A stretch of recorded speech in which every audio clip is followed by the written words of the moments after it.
सांसद प्रदीप चौधरी साहब का बहुत विरोध है जनता के अंदर। 5 साल जनता के बीच में नहीं रहे, क्षेत्र के अंदर नहीं दिखे, तो जो आदमी क्षेत्र में नहीं दिखेगा उसे जनता नकार देगी और ये चुनाव उस बात का सबूत बनेगा। मनीष भाई देखिए मेरे तो बड़े भाई हैं, मेरे बड़े अच्छे संबंध हैं और ये उनकी राजनीति का चुनाव है। अगर मौका चूक गए तो फिर शायद राजनीति के अंदर पिछड़ जाएंगे। अच्छा, तो कम बातों में बहुत बड़ी बात कह दी, वो समझ जाएंगे मैं क्या कह रहा हूँ। बीजेपी तमाम बिरादरियों को नेताहीन करना चाहती है कि कोई भी नेता उन बिरादरियों में ना रहे। फॉर एग्जाम्पल, चाहे वो राजपूत समाज हो, चाहे वो गुर्जर समाज हो, चाहे वो कश्यप समाज हो, चाहे वो पिछड़ा समाज हो, चाहे वो एससी समाज हो, किसी भी समाज के नेता को बीजेपी बर्दाश्त नहीं करती। प्रदीप अंकल चुनाव नहीं जीतेंगे जहाँ तक मुझे लगता है। जो उन हालात और माहौल बने हुए, सहारनपुर और कैराना दोनों सीटें गठबंधन जीतने का काम करेगा। अब मुसलमान की तो बात छोड़ दीजिए आप, हमारे तो वोट की कोई वैल्यू रही नहीं।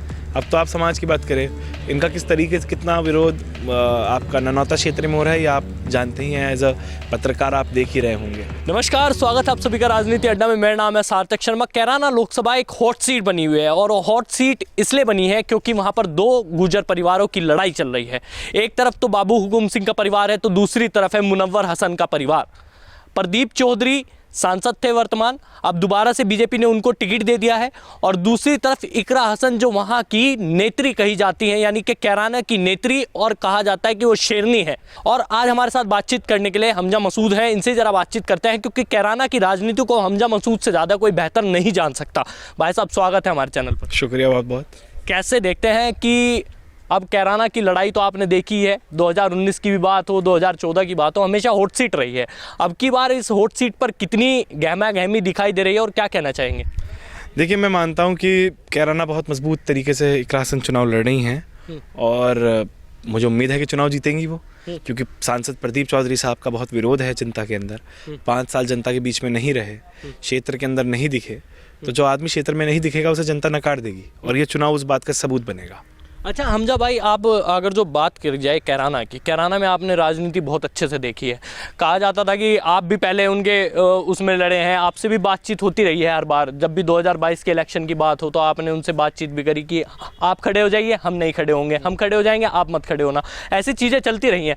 अब क्या लग रहा है, अब तो कांग्रेस में आ गए, अब उनके लिए वोट प्रचार करना पड़ेगा, तो कैसा लग रहा है अब? देखिए, ऐसा हमारे परंपरागत सहारनपुर रही है सीट, हम चुनाव भी सहारनपुर लड़ रहे हैं। वो लोग कैराना चुनाव लड़ते थे, उस टाइम परिवार भी अलग था, हम लोग भी अलग थे, राजनीतिक महत्वाकांक्षाएं सबकी अलग थी। तो मैंने उस टाइम भी उनका समर्थन जब करा जब कोई उनके समर्थन में नहीं था, क्योंकि मैं समझता हूँ कि एक पढ़े लिखे नेता का समाज में होना बहुत ज़रूरी है। और रही बात प्रचार की, तो ज़रूर अगर हम सहारनपुर से हमें वक्त मिला तो हम प्रचार के लिए भी जाएंगे, वरना हमारे कार्यकर्ता तो प्रचार कर ही रहे हैं उनका। अच्छा, पर ये कहा जा रहा है कि इकरा हसन बच्ची हैं, अभी नादान है। ठीक है, 2022 का इलेक्शन उन्होंने अपने भाई को लड़वा दिया, पर लेकिन अब 2024 में वो खुद अपने चेहरे के लिए लड़ रही हैं, तो बच्ची हैं भी, वो उन्हें मैदान में नहीं उतरना चाहिए था। पार्टी ने ज़्यादा ही बड़ा उनको एकदम पर्चा पकड़ा दिया हाथ में कि आप सांसदी का चुनाव लड़ो। मतलब ये बात समझ नहीं आ रही, तो नौजवान लोग सियासत ना करें, बुजुर्ग की सियासत में रहेंगे क्या? अच्छा, हमारा मौका कब आएगा भाई? जो पढ़े लिखे लोग हैं, जो राजनीति की समझ रखते हैं, सूझबूझ रखते हैं, और लोगों को तकलीफ होती है जब राजनीति एक पीढ़ी से दूसरी पीढ़ी पे जाती है, तो जो बुजुर्ग नेता हैं उन्हें इस बात की तकलीफ हो रही होगी। तो भाई नौजवान लोग हैं, नौजवान लोगों को मौका मिलना चाहिए। और वो एक पढ़ी लिखी नौजवान लड़की है और चुनाव लड़ेंगी और जीतेगी। अच्छा, प्रदीप चौधरी का ये कहना है कि 400 पार का जो बीजेपी नारा लेकर चल रही है, उसमें अब की बार कैराना का भी आह्वान दोबारा से दिया जाएगा, उसमें आहुति डाली जाएगी कैराना की भी।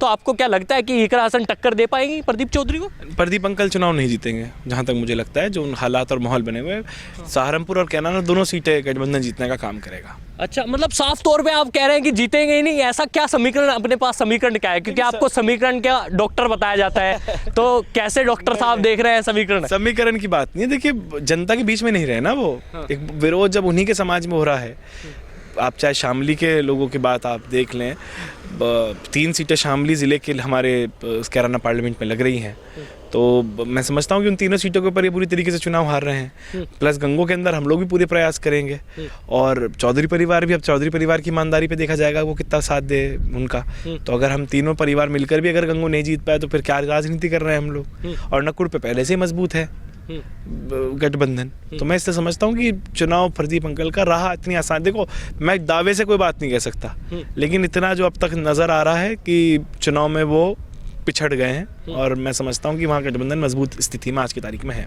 वो तो कह रहे हैं कि मैंने बहुत काम करवाया, क्षेत्रों में गया हूँ और तमाम मैंने चीज़ें करी हैं। हालांकि वो मिहिर भोज प्रकरण हुआ, वो आपने भी देखा होगा कि बहुत ज़्यादा वो चर्चाओं में रहा।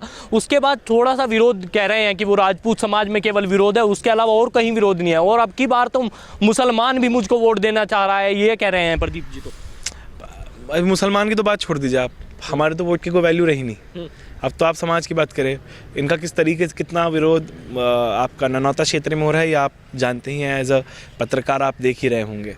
और जहाँ तक रही बात काम की, तो इन्हीं के इर्द गिर्द आसपास गाँव की सड़कें आप देख लीजिए, चाहे आप दूधले अड्डे से आगे अपना बिलासपुर तक का रास्ता देख लीजिए या फिर दूधले के आसपास का रास्ता देख लीजिए, तो आपको पता लग जाएगा कितना विकास कार्य विकास पुरुष ने कराया है। अच्छा, तो मैं क्या ही कह सकता हूँ इसके अंदर। अच्छा, आपने एक और चीज़ देखी होगी, क्या कहते हैं, दो परिवारों की तो लड़ाई थी, लेकिन अब की बार एक और परिवार बीच में आया था, यानी कि वीरेंद्र गुर्जर जी का परिवार, यानी कि MLC साहब हैं, उनके लड़के मनीष चौहान हैं। वो तमाम कार्यक्रमों में गए, उन्होंने वोट मांगने की बात करी और अपना टिकट भी मांग रहे थे। हालांकि पार्टी ने उनको टिकट नहीं दिया। उनको कैसे देखते हैं? देखिए, मैं समझता हूँ मनीष भाई, देखिए मेरे तो बड़े भाई हैं, मेरे बड़े अच्छे संबंध हैं और ये उनकी राजनीति का चुनाव है। अगर मौका चूक गए तो फिर शायद राजनीति के अंदर पिछड़ जाएंगे। अच्छा, तो कम बातों में बहुत बड़ी बात कह दी, वो समझ जाएंगे मैं क्या कह रहा हूँ। मतलब आपको लगता है कि दल बदलने कहीं और चले जाए, यहाँ सम्मान नहीं मिला तो कहीं और जाकर सम्मान ढूंढने? भाई सारे लोग भाजपा में रहकर करेंगे क्या चुनाव? आप राजनीति चुनाव लड़ने के लिए तो करते हैं, जनता के बीच में रहेंगे, पद होगा जब भी तो काम करेंगे। जब पद ही नहीं होगा तो आप क्यों राजनीति करेंगे? अच्छा। तो सारे जो जा रहे हैं, जैसे सहारनपुर से संजय गर्ग भी चले गए और फलाना भी चला गया, ढिमाका भी चलेगा, क्या करोगे? पार्षदी का टिकट भी नहीं मिलने का वहाँ, तो राजनीतिक छोड़ रहे हैं। या तो फिर आप, अच्छा, बीजेपी तमाम बिरादरियों को नेताहीन करना चाहती है कि कोई भी नेता उन बिरादरियों में ना रहे। फॉर एग्जाम्पल, चाहे वो राजपूत समाज हो, चाहे वो गुर्जर समाज हो, चाहे वो कश्यप समाज हो, चाहे वो पिछड़ा समाज हो, चाहे वो SC समाज हो, किसी भी समाज के नेता को बीजेपी बर्दाश्त नहीं करती। वो चाहती है कि हम जिसे टिकट दें वोट उसके ऊपर जाए।